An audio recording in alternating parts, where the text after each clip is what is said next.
much. I can't. No, really, it's all right. We want to do everything we can for the domain. Yes, and to be completely fair, I'm the one who caused this terrible mess in the first place. Oh? What happened? Did Paimon miss something? Hello, you two. Lessig was just telling us what happened. Perhaps you should allow me to explain. I'm afraid it was I who caused all this trouble in the domain. Yes, it was Lessig. To be precise, I saw a most exquisite water orb at the entrance of the domain. It reminded me of an astrolabe my grandfather gave me when I was 7 years old. I was curious if it could rotate, so I reached out and touched it. Little did I know that it was the core of this entire domain. What I mean to say is, I knew something was wrong as soon as the whole place started flipping. It's not just your fault. I failed in my responsibilities as the caretaker here. Oh, I knew I should have put the core somewhere more secure. Oh, you mean the big ball of water at the entrance? Yes, that's the one. Anyway, after giving it some thought, Lessig has offered to perform some more repairs and maintenance to help support the domain. But we were concerned he wouldn't be able to handle it all alone, so Eula and I will also stay here to lend him a hand. But don't be mistaken. I'm not doing this out of the kindness of my heart like Kale. My job is purely to monitor and ensure that Lessig doesn't cause any more trouble here. Oh, sure. I don't think anyone's buying that anymore, Eula. Though I do remember that Amber mentioned we should just nod and agree when you act like this.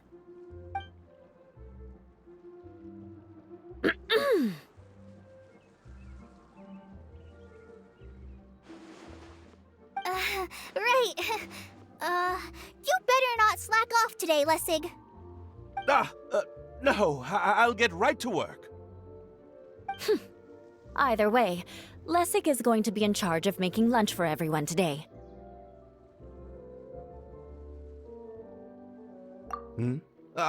Yes, I'll try, but I'm not sure if my skills will prove satisfactory. What was that? I mean, thanks everyone for giving me a chance to redeem myself. I can already feel new strength kindled inside me. Ha ha ha. No, maybe that's just the heat of the oven. Very good. But you should conserve your strength. Many parts of the domain are still in disrepair, so we have a lot to investigate. Seems Adia has a little more pep in her step after finding others to help do the work. Now that you three are situated, we can focus on what the rest of us will be doing today. I'll go gather the others. We should get ready to leave as soon as possible. And there she goes. At least she seems to be happy. Maybe this is how it feels to be in charge.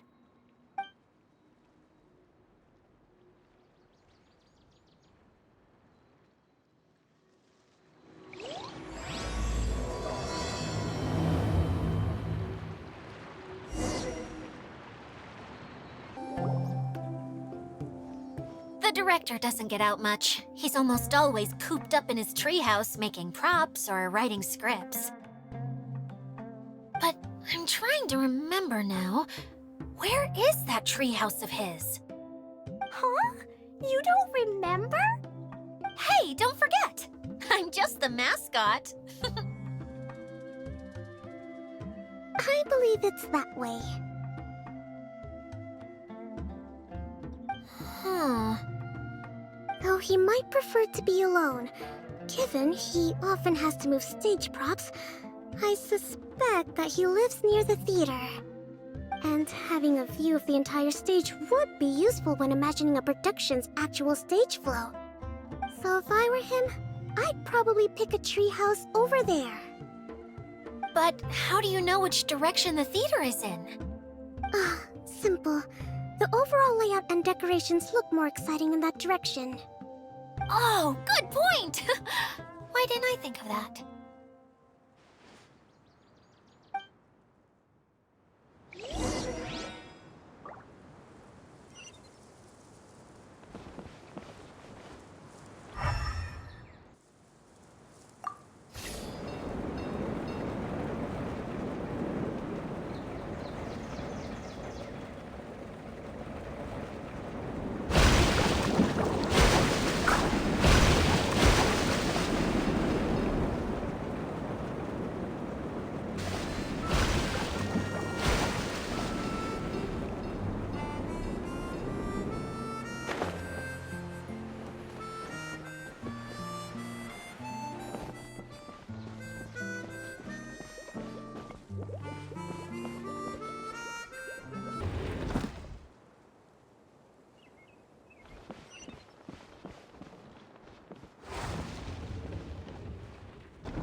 Where did that blasted automation mechanism go?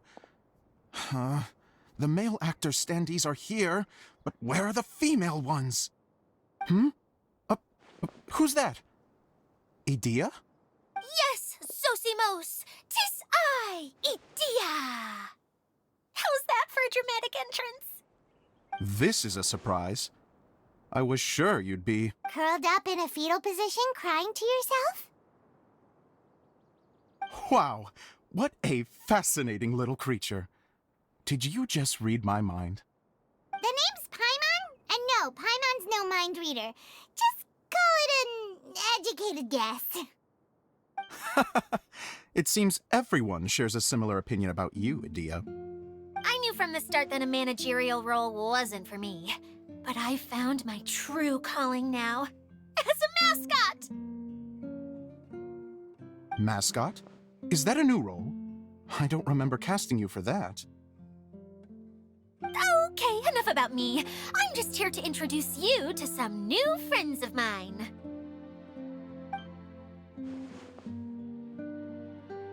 And that's why we came to see you.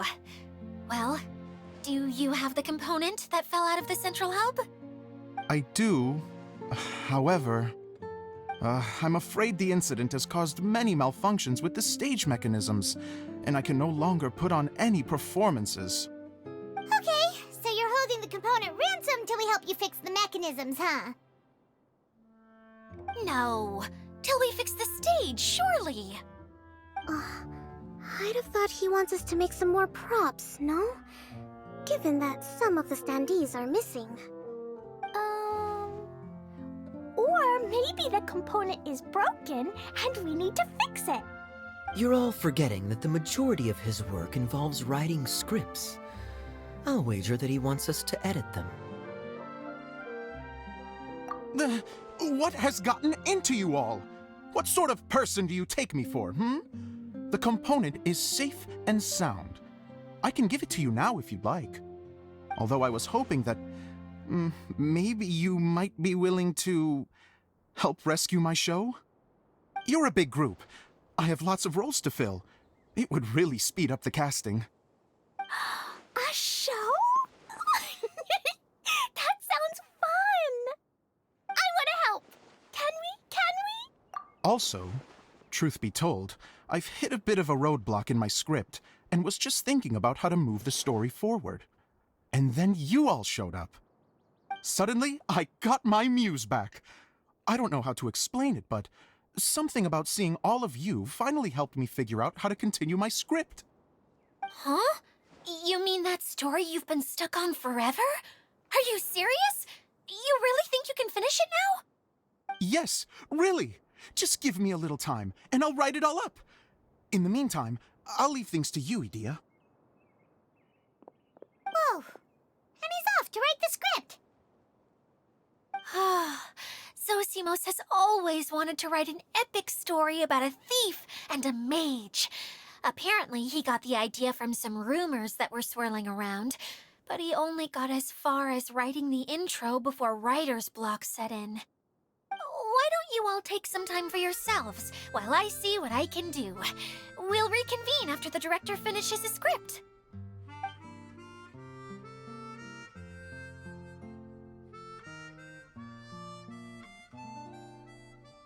A director, my friends, is a storyteller.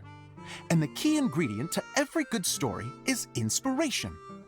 The moment I laid eyes on General Sangonomiya, inspiration hit me for a brand new character. The heroine was the missing piece of the puzzle. The rest of the story flowed naturally from there, and now it's finished. So please, take a look through your scripts, and we will tell this story together.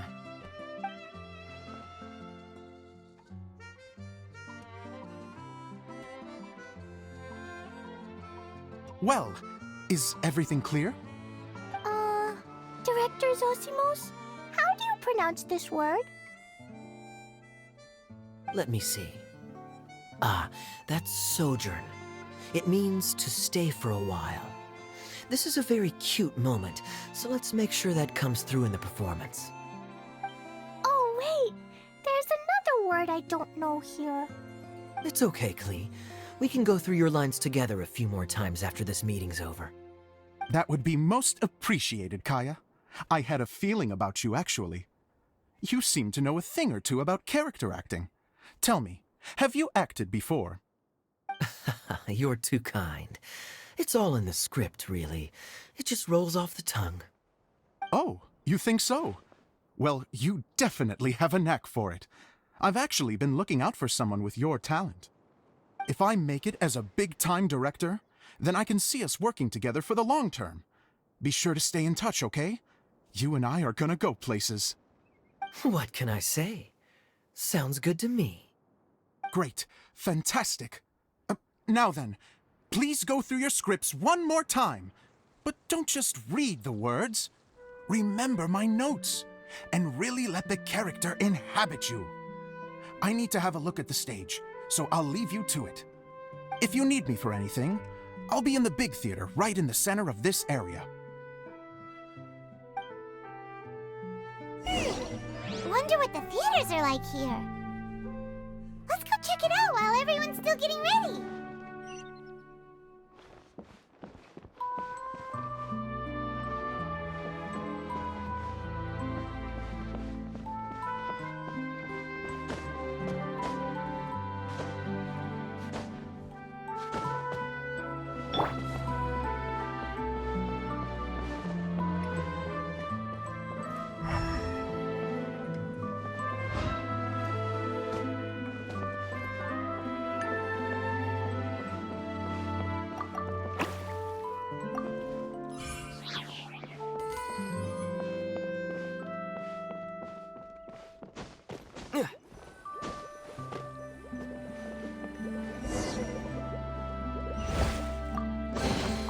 Is this an answer from this world?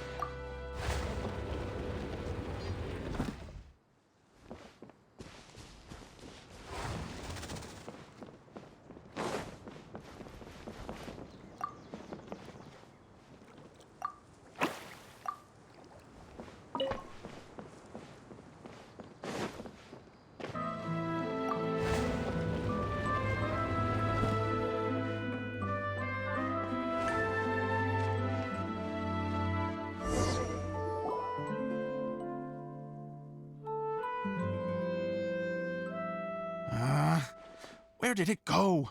I put it right here. Hey, Zosimos! What you up to? Oh, it's you two. Please, come here. Feast your eyes on this stage. I designed it myself. So, directors have to design the stage too? Oh, I'm no ordinary director. I take a more holistic approach. Directing, script writing, stage design, I do it all. Sounds like a lot of work. Edea wouldn't be able to handle that kind of job. Edea has her work cut out for her too, you know.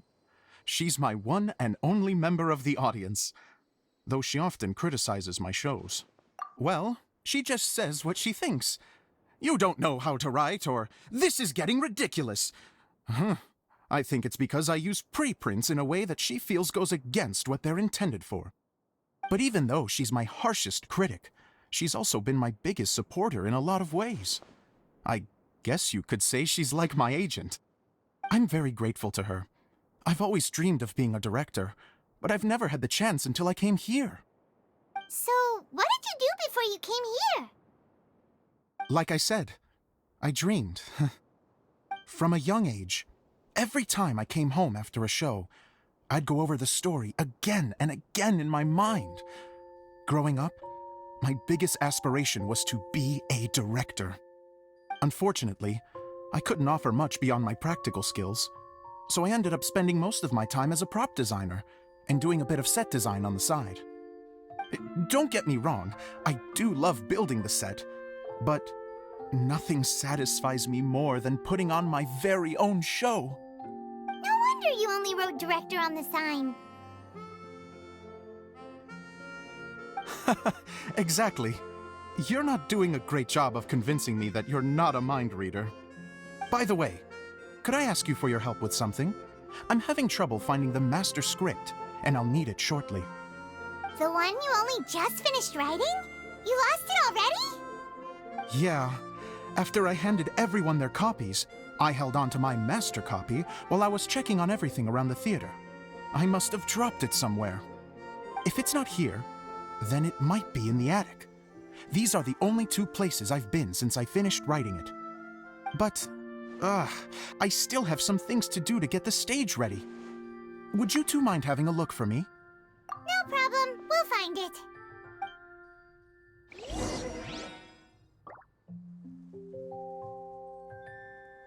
The thicket board's mechanism should be functioning. Let's see. There's the lights. Oh, and the microphones.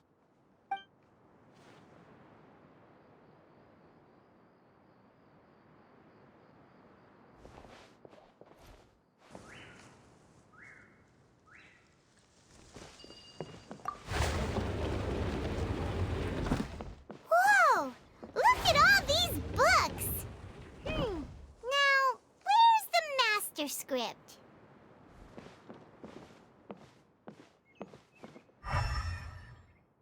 Oh, it sounds like a water droplet is on the second floor. Let's go have a look.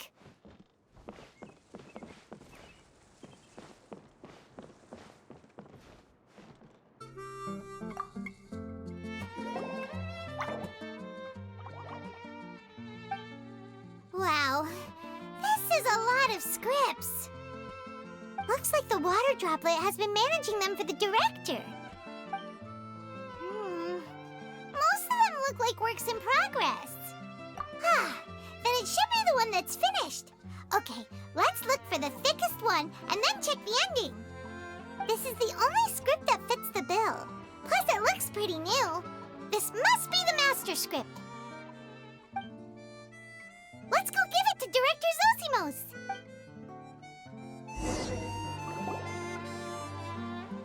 Zosimos, we got your script! Thank you. That's a huge help. I'm running out of time here. There's no way I'll be able to fix everything up perfectly. We may just have to wing it. Anyway, the stage is secondary. The performance is what really matters. Things can always go wrong on stage, but as long as the show goes on, it should be fine. You don't sound very confident in what you're saying. It's true. I realize now that a show is the art of the unknown. Even if you have the same actors performing on the same stage, the performance will be slightly different every time. Those subtle differences are what make each performance special.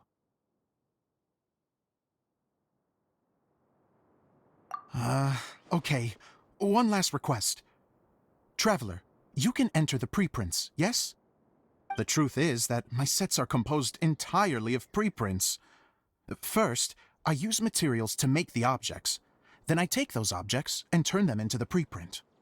Now, of course, preprints are really meant for making objects to furnish the domain. So using objects to create preprints is, strictly speaking, the reverse of what this is intended for. But Edea said that if this is what I really want to do, she's not going to stand in my way. So that's what you meant earlier. Okay, well, what do you need us to do? I'd like the Traveler to go into the preprint set and help move props around during the performance. The reason is, Oh, Paimon gets it now. If you're busy directing, moving the props, and operating all the mechanisms, you never get the chance to watch the show. Yes, I know that I'm no master playwright, but still. Even if it really is a half-baked script, with shoddy writing and moments of sheer ridiculousness, I'd still like to see it for myself, just once. Hard to turn a guy down after a speech like that. Thank you. Genuinely, I'm so grateful. I'll go and inform the others. Then, as soon as you're ready, the show can begin.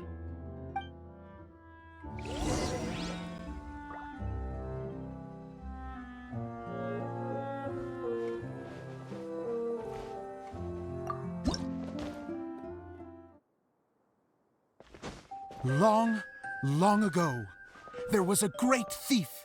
He lived in a land where the light did not shine, where all suffered in the darkness. People call me... Sorry, Kaya. Directly into the microphone, please. Otherwise your voice'll, you know. Okay. They call me the Dagger Bandit, but no one sees that I rob the rich and give to the poor. Here in the dark, evildoers run rampant in the shadows, while the good, honest folk stumble blindly on, just trying to find a way through.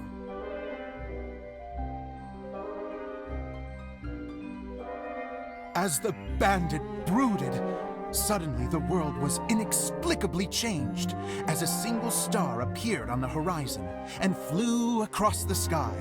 Traveler, stomp on that movement mechanism in front of you.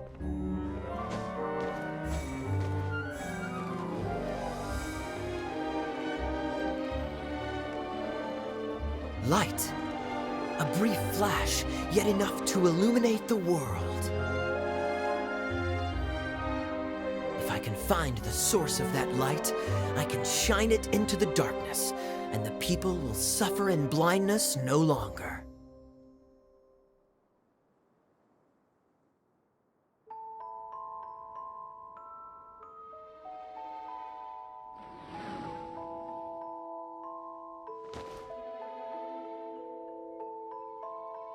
Without a moment to spare, he set off to follow the star's course. All the while, the star kept moving through the sky.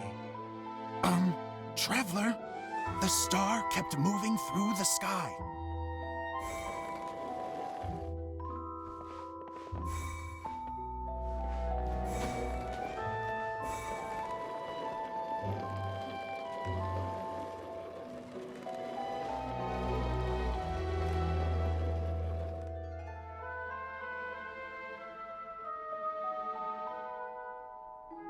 Looks like I have to go through the desert.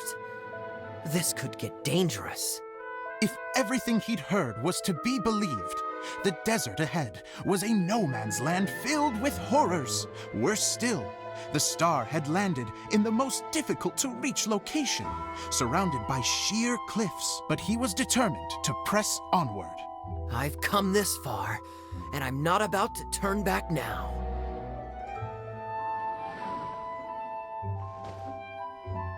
The Dagger Bandit trekked deep into the desert wasteland. Yet when he finally arrived at his destination, he found not a fallen star, but a young girl, dressed in white. How strange.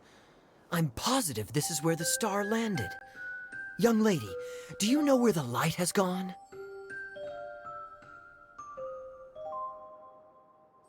The girl replied, Traveler from afar, the light you seek is only a bottled flame. But the flame has now died, and its light is long gone. A bottled flame? Yes, it was a gift from another. And so, the girl began to tell the story of how the bottle came into her possession. The girl hailed from a kingdom that sat atop the waterfalls.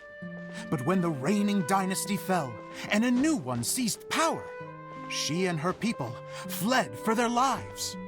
A thick fog began to fill the air as she made her way through the forest, and dense thickets tried to block her path.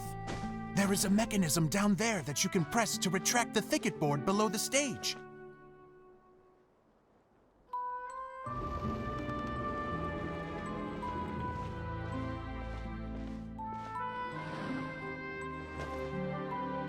If I only had a lamp to guide me through this wretched forest, then I could survive.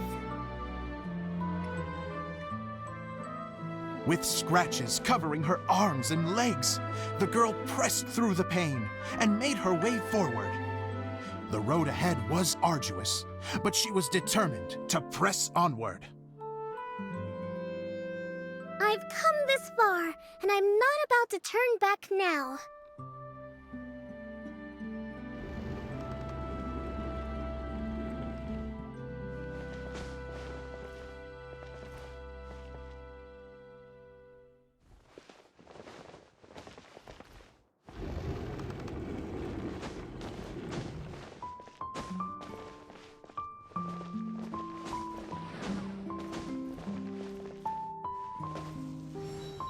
But just as she was drawing near her destination, a huge stretch of thorns and brambles suddenly came into view.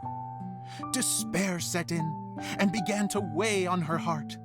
If only someone could help me, I would give anything in return. The girl's heartfelt wish in her moment of desperation did not go unheard. Wait!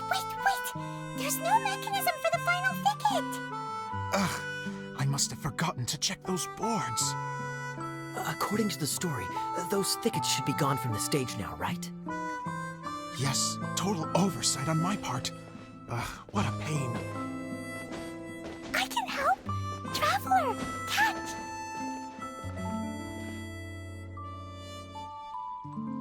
Ah, it's a Jumpy Dumpty! The girl's heartfelt wish did not go unheard, for a Jumpy Dumpty, who was passing by, helped to clear a path for her. Oh, thank you, Jumpy Dumpty.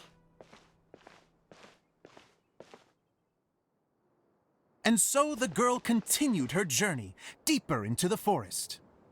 But what she found there was not a lamp, but a mage glowing with fire. So, just to clarify, it was supposed to be the mage who helped burn a path through the thicket. Save it for the end, man! The mage took pity on the girl and handed her a bottle. Then, the mage began to tell the story of how the bottle came into her possession. The fiery mage had an adventurous spirit and enjoyed taking long journeys. On one such journey, while taking rest in an oasis, she found a beautiful bottle by a crescent-shaped lake. Klee, quick, get in the light. She was an extraordinary mage with the power to grant people their wishes. She turned the bottle into a thing of equally extraordinary power. But the only place that it could make wishes come true was inside of the bottle. Oh me! Oh my! Look at this wonderful bottle of mine! It could make a fine toy! But better still, a sojourner's home! The fiery mage blew into the bottle, allowing it to grant one single wish outside its glass walls. Oh, am I supposed to blow into it? Whoa, it lit up! A flame was kindled within the bottle, and it began to glow a fiery red, just like the mage herself.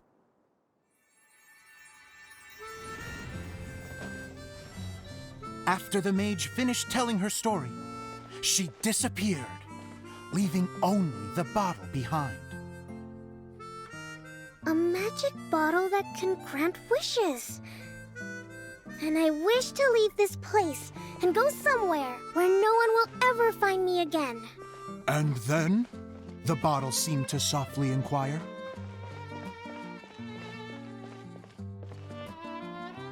I don't know. The flame in the bottle faded as the girl's single wish was granted, and she found herself in the middle of the desert, far away, where no one could ever find her.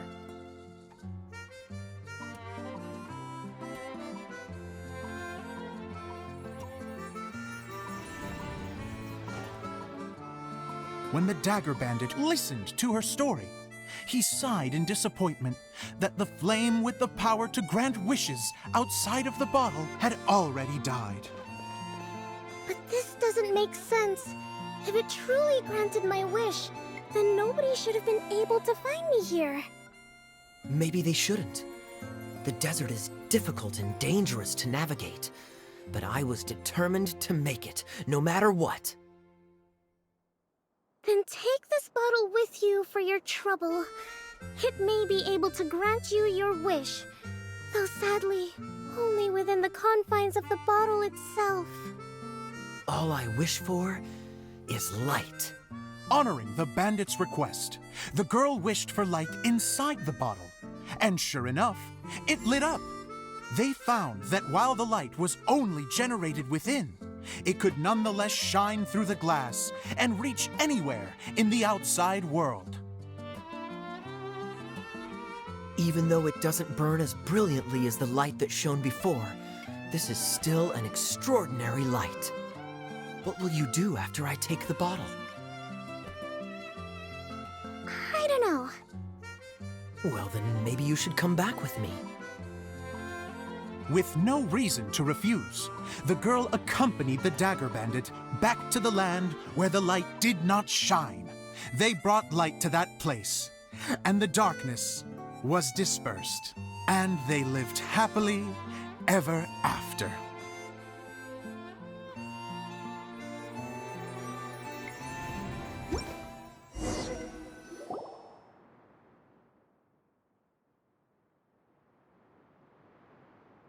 And we're done! Seems the show went pretty well.